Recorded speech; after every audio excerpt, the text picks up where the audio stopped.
le llaman draft ellos en inglés, una selección de más de 9,000 médicos especialistas que no se hubieran podido contratar si no hubiera sido por este impulso que se le dio al incremento de la matrícula para médicos especialistas. Recuerden que un médico especialista no se forma en un salón de clases, sí tienen obviamente una parte curricular de aprendizaje en aula, pero la mayoría de su aprendizaje es en los hospitales o en los centros de salud. Entonces, gracias a eso se ha podido dar al ISSSTE, al IMSS y al IMSS Bienestar este incremento en el número de médicos que fortalece el sistema de salud del país.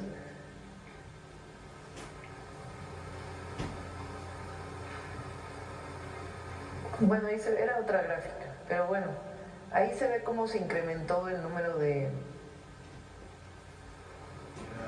médicos especialistas graduados solamente en el Instituto Mexicano del Seguro Social, pero a nivel nacional, a ver si la encuentran por ahí, es otra.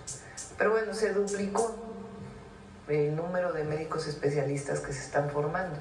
Entonces, como se empezó hace 5 o 6 años, pues hoy ya tenemos mucho más médicos especialistas de los que había hace 6 años. Doctora, y ya nada más, ¿este padrón que ustedes tienen se podría conocer solo para saber dónde están, en qué hospitales están? Sí, obviamente, con el resguardo de los datos personales, le pedimos a la Secretaría de Salud que nos pueda dar toda la información. Muchas gracias. Sí. A ver acá y luego vamos de este lado.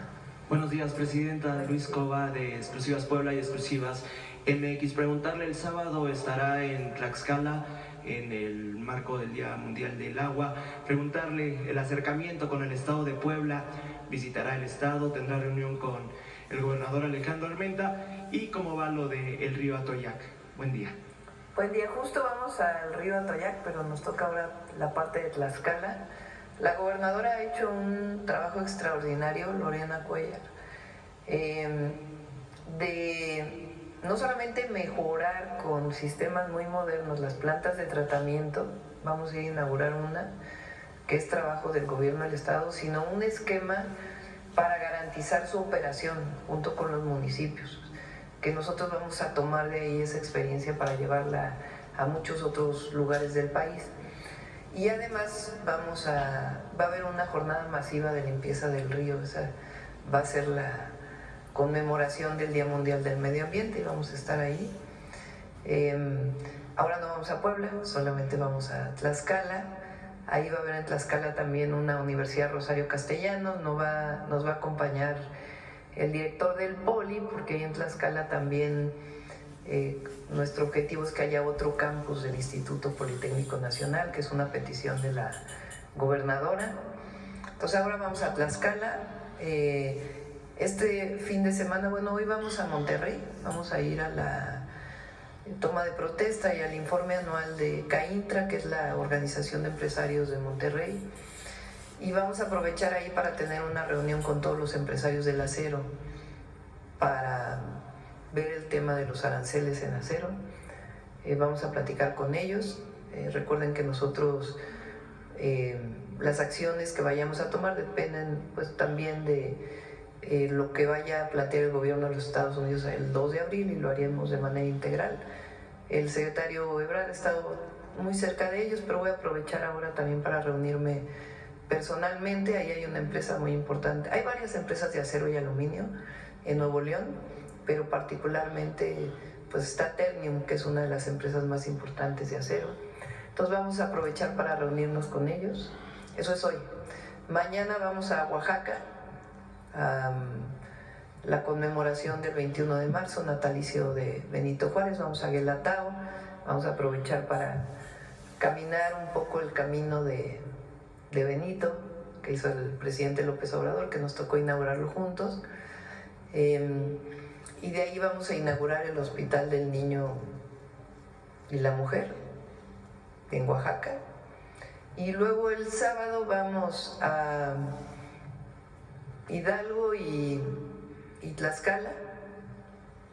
En Hidalgo vamos a revisar el tren que va a Laifa, que eso en realidad es Estado de México, y después a dar el banderazo de salida de los trabajos del México-Pachuca, del tren México-Pachuca, y se va a explicar dónde van a estar las estaciones, en fin, todo lo que se va a hacer, y ya iniciaron los ingenieros militares esa obra. Entonces eso es viernes y sábado, nuestro labor. Y en Puebla pues ya vamos a ir pronto. A ver, ahora de este lado, acá. Gracias, Presidenta. Buenos días. Soy Marco Antonio Olvera del periódico digital Hidalgo News y del canal de YouTube México News World. Le tengo 3 preguntas. Primero vamos a empezar con la más importante, diría. El tema de el supuesto campo de concentración o reclutamiento en el estado de Jalisco, pues prácticamente se ha convertido en un talón de Aquiles para su gobierno que usted bien preside. En ese sentido, Presidenta, pues muchos medios de comunicación de la ultraderecha alineados pues han presentado incluso, y voy a decir el nombre, Milenio ha presentado ahí en su noticiero, pues hay unas cobijas pues prácticamente sacadas del closet de ropa de cama, o pareciera que los compraron aquí atrás de Corregidora. Están completamente nuevos, están casi con shampoo. En ese sentido, Presidenta, ¿cuál va a ser la vertiente de su gobierno? Pues porque usted prácticamente, además de ser ya una líder política a nivel Latinoamérica, pues la prensa internacional la ha catalogado como una estadista de escala mundial. Sin duda, el tema de Jalisco está golpeando a su gobierno cuando también ya sortió a la perfección, digamos, el tema con Donald Trump, que es súper importante también. No menos importante la desaparición o supuesta desaparición de estas personas, que bueno, como dijo el fiscal ayer en la conferencia, que hay que investigar y que por supuesto también hay que tener cuidado de cómo se manejan las cosas. Sin embargo, la ultraderecha y por supuesto los medios alineados pues siguen en ese golpeteo. ¿Cómo va a salir usted o sacudirse la sombra de estos medios que pues son los traidores a la patria, porque finalmente siguen comiendo del país? La presidencia les otorga publicidad y siguen golpeando. Y no quiero decir que no sean críticos, sí, pero que sean críticos objetivos. Ese es el primer cuestionamiento, Presidenta. A ver, yo no considero que sea ni talón de Aquiles, ni talón de otro tipo. Vamos como desglosando, ¿no? Correcto. El tema. Hay un tema relacionado con la desaparición de personas en nuestro país. La magnitud de este problema, la atención que debe dar el Estado mexicano a este problema, hay que tomarlo seriamente, con la verdad, sin esconder absolutamente nada. ¿Qué problema ha habido en nuestro país respecto a esto?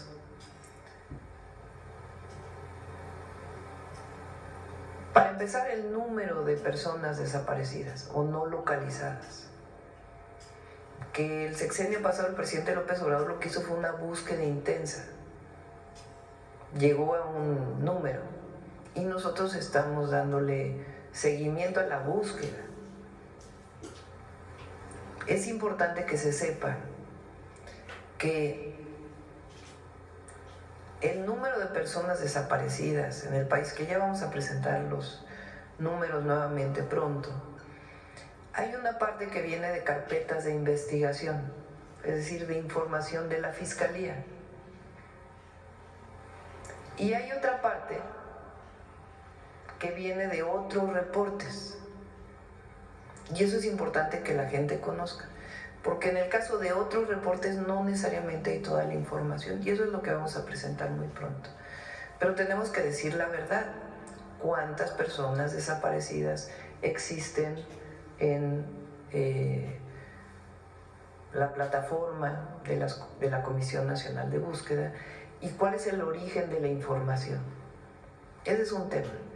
Los familiares de las personas que buscan a sus hijos, pues siempre va a haber cercanía. y atención a las víctimas. Entonces, eso hay que afrontarlo, revisarlo, atenderlo desde la prevención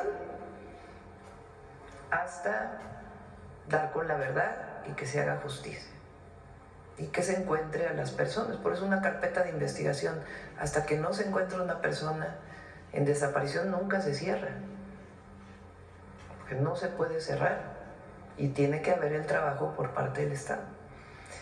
En ese sentido, nosotros estamos fortaleciendo las leyes, por eso quería presentarlo hoy, no se terminó, lo vamos a presentar el lunes.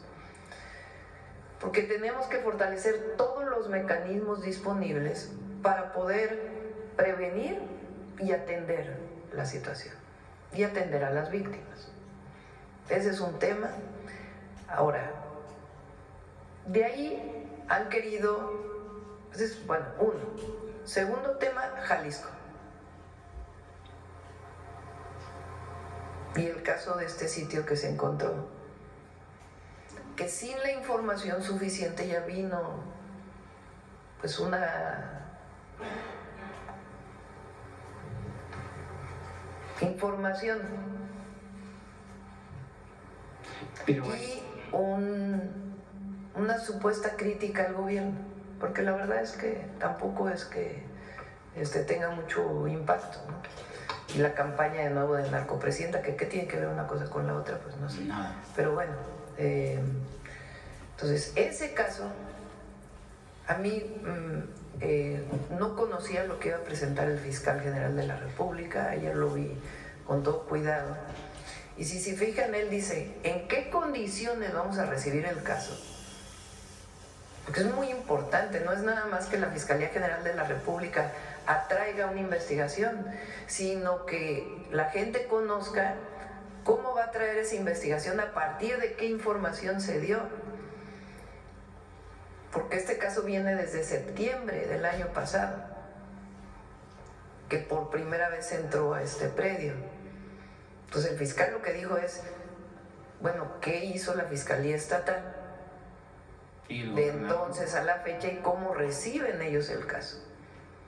Y al mismo tiempo, la apertura que va a haber el día de hoy para conocer el lugar, que también es importante a los medios alternativos y medios de comunicación, para que se pueda conocer el lugar y que también se vea qué es lo que hay en el sitio.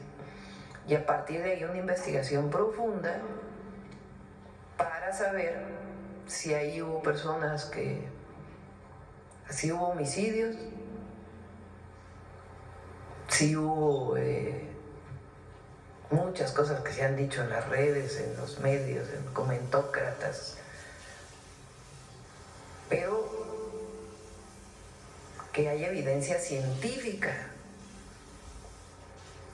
Pues cualquier investigación requiere evidencia científica. Entonces ese es el segundo caso y estoy segura que el fiscal general pues va a hacer una buena investigación y hasta donde se pueda decir pues qué había en ese predio. Entonces es el segundo. El tercero ya es cómo han querido supuestamente aprovechar esto para hacer una campaña en contra del gobierno.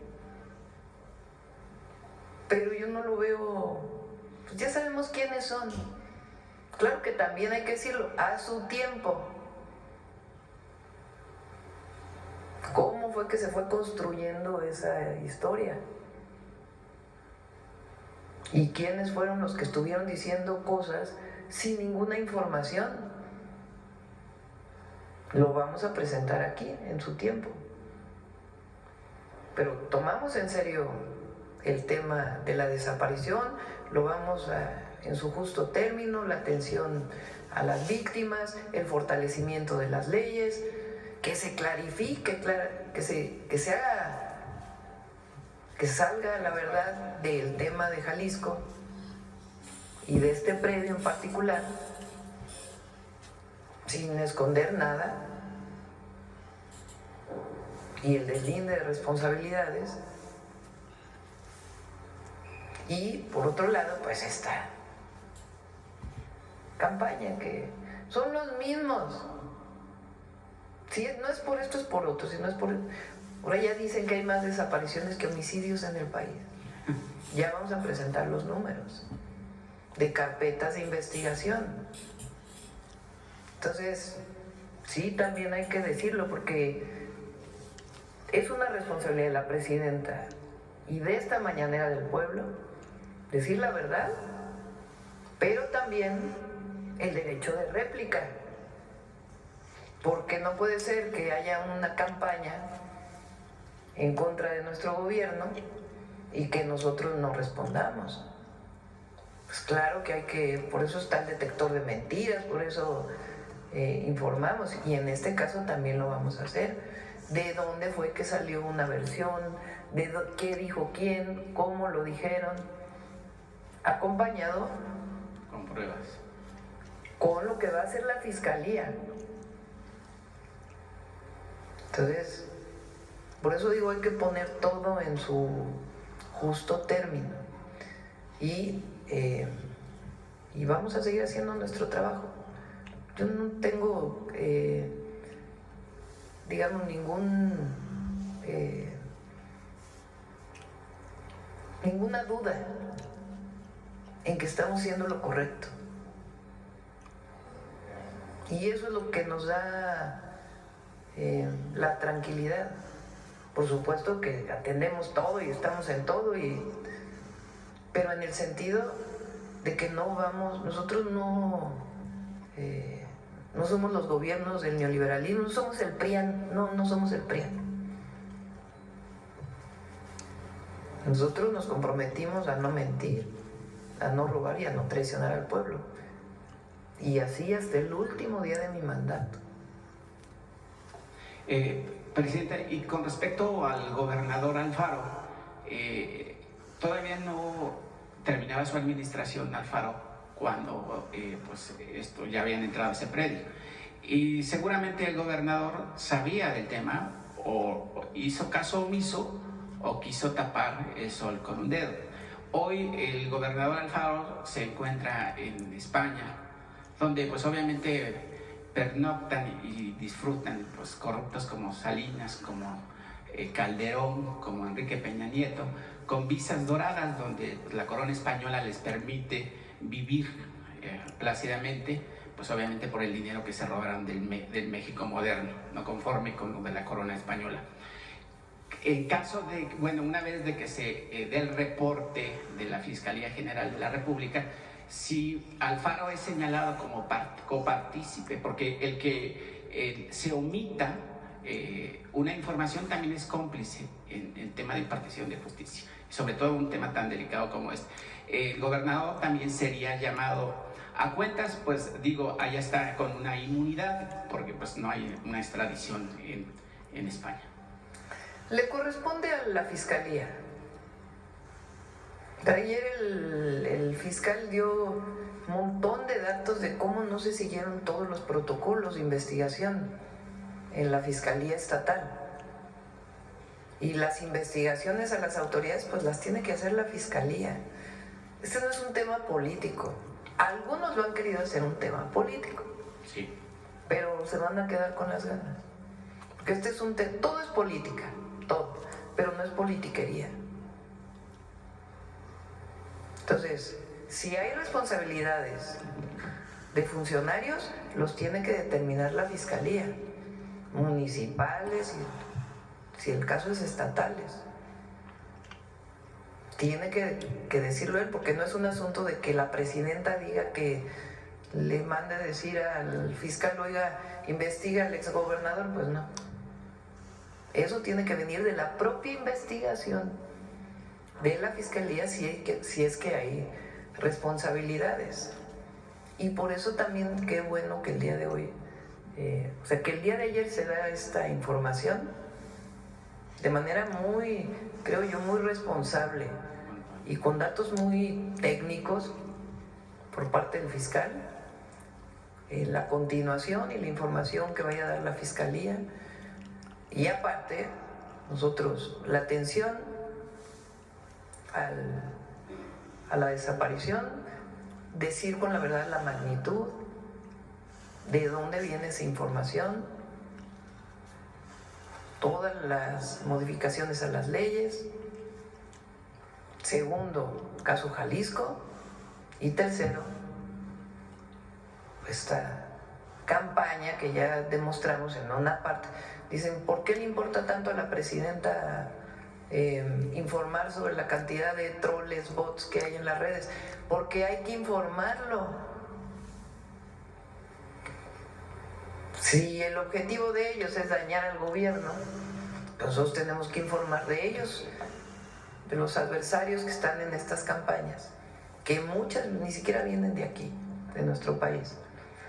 Nuestra obligación también es darle información de dónde vienen esas campañas y cómo se construyeron, separado de lo otro. Y que la gente se informe bien y estén pendientes. Correcto, Presidenta, cerramos con ese tema de Jalisco. Cuando no asisto a sus conferencias, pues hacemos el monitoreo respectivo. Usted aborda temas entre líneas, que no porque no quiera explicarlo, sino que pues, lo deja ahí en el aire. Y ese tema en el aire fue el tema del fuero, que usted dijo como hace 3 semanas, que no estaba muy de acuerdo. ¿Del fuero? Del fuero. De los diputados. De los que tienen los diputados federales, los diputados locales. No debería haber fuero. Bueno. Desde mi punto de vista. Claro. En ese sentido, Presidenta, le quiero abordar un tema, porque en el Estado de México pues siguen los enfrentamientos de personas que quieren seguir cobrando extorsiones a transportistas y comerciantes, varias asociaciones y afectados. Pues ahí señalan al presidente municipal Raciel Pérez Cruz, quien ha generado un ambiente hostil para seguir, obviamente, controlando estos sectores. Y se ha generado, pues, ahí un grupo de choque. Lo digo porque el tema del fuero, Presidenta, pues este hombre llamado, pues, como lo mencioné, Raciel Pérez Cruz, pues fue exdiputado en el 2006 al 2009 por el PRD ya desaparecido. Y pues pareciera que ya le gustó el tema de cobrar en el erario público. Y luego después se hizo alcalde entre el 2019, entre el 2019 y el 21. Y en el 21 quiso volver a reelegirse y luego lo perdió, y luego en el 24 pues obviamente tiene otra vez el tema de la alcaldía. En este tema pues ya también el presidente que la antecedió a usted, pues ya había intervenido, pero pareciera que volvieron a las andanzas. Presidenta, ¿cómo terminar ese tema que sí lastima a muchos comerciantes, pues que son de la economía baja, y que usted, a través de su gobierno, pues le inyecta a la economía baja, pues para que sobresalgan las familias mexicanas, y que no es justo que un alcalde sea señalado, y ahí donde interviene otra vez el Poder Judicial, porque ya hay unas carpetas de investigación, pero no avanzan? ¿Cómo intervenir desde esa trinchera que usted tiene como Presidenta de la República para combatir este tema, donde pues los funcionarios siguen fungiendo como delincuentes de cuello blanco y con una corbata y un escritorio, que además ahí los puso el pueblo a través de una votación? Sobre todo porque se siguen escudando en el tema del fuero, que usted bien lo dice, y yo también coincido de que no hubiese haber fuero, porque bueno, si no eres delincuente, porque vas a tener miedo, ¿no? Porque te vas a escudar en algo para protegerte del robo. Tienen que venir las pruebas. Esto es muy importante para quien nos escucha, para quien nos ve. Cuando hay presumiblemente un delincuente, sea funcionario o no, caso de un presidente municipal, que alguien dice está involucrado en extorsión, ¿qué tiene que ocurrir para que haya una detención de ese presidente municipal? Una carpeta de investigación. ¿Quién hace la carpeta de investigación? La Fiscalía. ¿Qué tiene que tener esa carpeta de investigación para poder ser llevada a un juez para tener una orden de cateo, una orden de aprehensión? Pruebas. No digo que en otros casos no se cometan irregularidades, pero estoy hablando de lo que por ley debe ser. Entonces, las pruebas tienen que ser el involucramiento de esa persona con algún delito. No solo es de oídas, no solo es que alguien me dijo que resulta que, sino que tiene que tener el Ministerio Público pruebas. ¿Cómo pueden venir esas pruebas? Ya sea de una denuncia, de un testigo, pero si queremos pruebas más contundentes, pues tienen que venir de un sistema de la policía de investigación o de la policía preventiva o de la Guardia Nacional o de, en otros casos, las fuerzas federales, que den los elementos suficientes para poder tener una carpeta de investigación sólida. Si se hace una investigación de extorsión y ahí en esa investigación resulta que está involucrada una autoridad, pues entonces es parte de la carpeta y se presenta ante un juez para que el juez diga si hay pruebas suficientes, orden de aprehensión. Y después todo el proceso de el presunto delincuente para poderse defender. Esa es la ley en México. Entonces, si hay pruebas de esta persona involucrada en delito de extorsión, tiene que estar en una carpeta de investigación. Y ya hay una carpeta de investigación presenta. Lo que pasa es que ahí, pues obviamente, pues otra vez le insisto, y usted también tiene razón, que pues prácticamente el Poder Judicial pues estaba en un estado de putrefacción por impartición de justicia. Pero aparte del Poder Judicial, de más allá de si tiene un amparo o algo, la persona que se le dio sin sustento o este uso de la suspensión, aun cuando hay pruebas de su participación en algún delito, la Fiscalía del Estado de México pues fue la que hizo el llamado a esta operación Enjambre.